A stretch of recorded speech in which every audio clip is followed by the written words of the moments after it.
E os britânicos não estão nada satisfeitos com as tropas da Ucrânia. O que está acontecendo? Olha só. Primeiro, só para deixar claro, isso não é a primeira vez que acontece reclamações desse tipo, tá? Em que basicamente envolve o mau uso de equipamentos e equipamentos caros. Isso já foi relatado em situações como, por exemplo, na presença, devido a essa questão do uso de mísseis balísticos, tá? O uso totalmente errado. E aí agora estão acusando, estão reclamando, melhor dizendo, com todas essas questões relacionadas ao sistema Javelin, né? O Javelin. E são esses mísseis, sistemas individuais antitanques que é de fabricação americana, mas tem algumas versões britânicas também, tá? Essa matéria saiu no The Telegraph, tá? Em que exatamente o pessoal reclama dessa questão do mau uso. E a grande questão toda é o seguinte: precisa se entender o seguinte, que os ucranianos, eles têm uma doutrina militar soviética, assim como os russos. E essas doutrinas são diferentes o processo, tá? Só que qual é a grande questão? Toda vez que você introduz um novo equipamento militar, isso não sou eu que estou dizendo, são especialistas na área que falam muito sobre isso. Toda vez que você traz, por exemplo, um Javelin desse aqui, um equipamento antitanque desse, um NLAW, né? Tem uma outra versão, essa outra versão aqui, que é chamada de NLAW, né? Essa versão aparentemente até mais compacta, que é um ucraniano, inclusive, está manuseando lá isso aqui. O que, que acontece? Existe todo um detalhe de como vai fazer isso. A doutrina militar muda, as estratégias, o jeito que os soldados vão cercar. Toda vez que isso ocorre, é preciso mudar o treinamento, é preciso mudar toda a tática. E com o que é que ocorre? O fato é que os ucranianos não costumam ouvir muito bem o pessoal da OTAN, tá? As táticas russas, por exemplo, priorizam grande quantidade de poder de fogo. O objetivo é poder de fogo e barato. Os russos têm uma capacidade de produção muito forte. Inclusive, o pessoal da OTAN andou reclamando ultimamente que os russos estão produzindo num ritmo muito acelerado, porque é exatamente isso. Eles conseguem um poder de fogo de alguns equipamentos muito barato, entre aspas, em relação à OTAN, sim, muito barato, só que perde na precisão. Já o estilo da OTAN são equipamentos mais caros, porém com uma precisão muito maior, tá?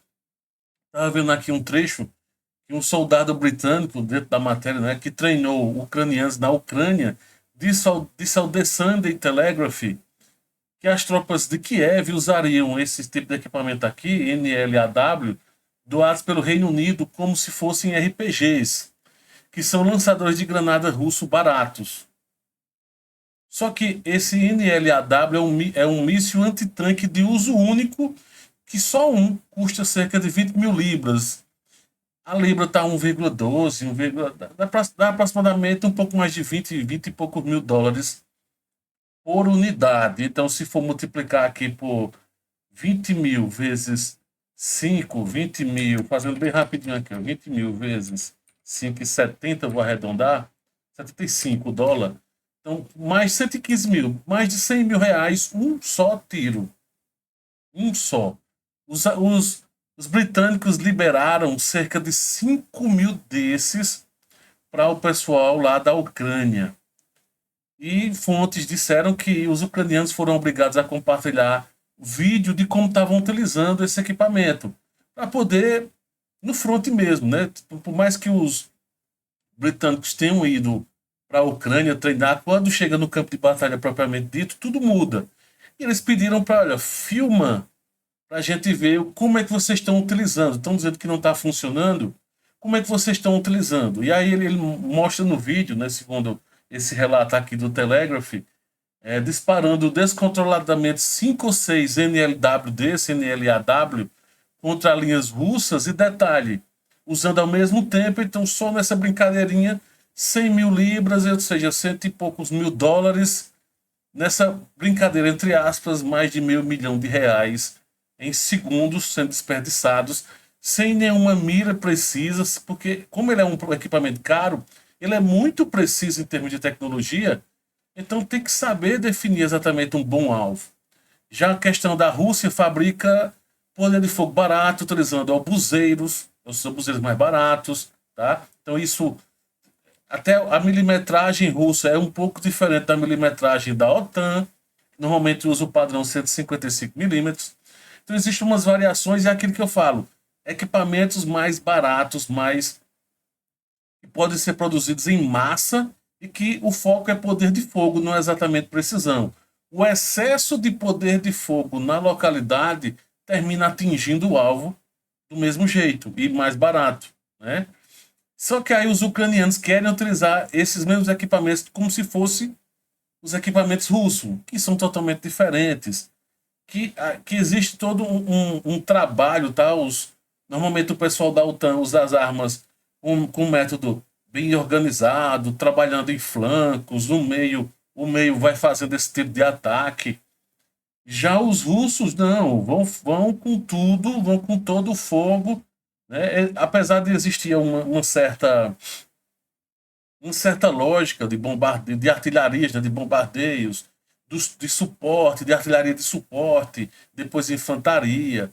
O pessoal da OTAN usa um sistema misto um pouco variado. Os russos vão por camadas, né? Vai essa camada, vai os aviões, depois, né, os aviões com bombas.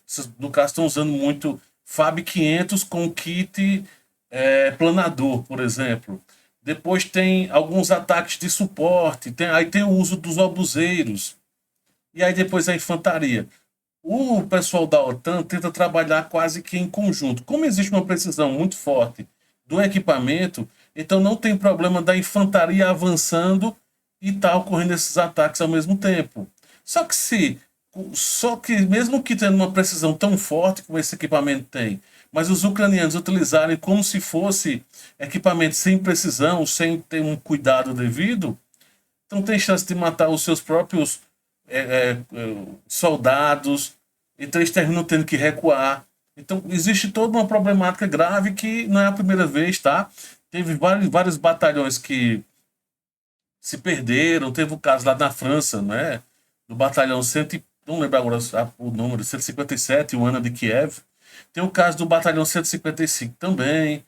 Tem vários batalhões que tem acima de 100, né? Que foram treinados pela OTAN, em algum país da OTAN, ou fora, ou até mesmo na Ucrânia, e que os instrutores tentam explicar e no final das contas os soldados, ou quem comanda, não exatamente o soldado, mas os oficiais ucranianos terminam não seguindo, tá? Até estava vendo aqui um trecho, ó. Fontes disseram que as tropas ucranianas abandonaram repetidamente as unidades de comando de lançamento de mísseis Javelin, que podem ser reutilizadas e supostamente custam mais de $100.000, né? Quando aqueles o pacote, né? O que é mais de um ao mesmo tempo. O pessoal está abandonando, porque é um padrão russo muitas vezes abandonado. Às vezes é um equipamento tão barato que o tempo que o soldado vai pegar o equipamento para trazer, então é melhor deixar lá e fugir, ir para um local mais seguro, para depois, se for o caso, voltar, ou nem voltar para buscar, já pega um novo. Já com equipamento desse, você não pode fazer isso. Não tem como fazer um negócio desse. Não tem como pegar a artilharia, né? O míssil em si, que vai nele, que também fica separado. Não pode deixar de qualquer jeito. E aí até tem um comentário interessante que eu achei aqui, ó. O exército russo provavelmente tem mais javelins do que o exército britânico agora, disse essa fonte do exército britânico, acrescentando que, embora ele e seus colegas tenham apoiado a luta da Ucrânia contra a Rússia, o esforço para apoiar Kiev foi construído em torno de mentiras. E ele fala, repetindo o que eu já tinha trazido no início, né? Ó, o Reino Unido doou mais de 10 mil armas antitanques para a Ucrânia, milhares de javelins entre elas, e que, no final das contas, não estão utilizando da mesma forma. E o pior de tudo é que, ó, diz que em abril do ano passado, que no caso de 2024, os estoques de javelins do Reino Unido não seriam repostos até 2027 e 2028. Então, ou seja, os britânicos liberaram tudo o que tinham e o que não tinham, de certa forma, que teoricamente não poderiam liberar, e aí já era. Junto com isso, eles liberaram também outros tipos de mísseis, tá? Os chamados mísseis Brimstone, de alta precisão que também fizeram merda a utilizar esse tipo de míssil. Então tá aí a situação. Nada interessante, nada legal para os britânicos, a OTAN, de uma forma geral, reclamando com tudo isso que está acontecendo. Essa matéria que saiu no The Telegraph, tá? Lá do Reino Unido. E você, o que é que acha de tudo isso?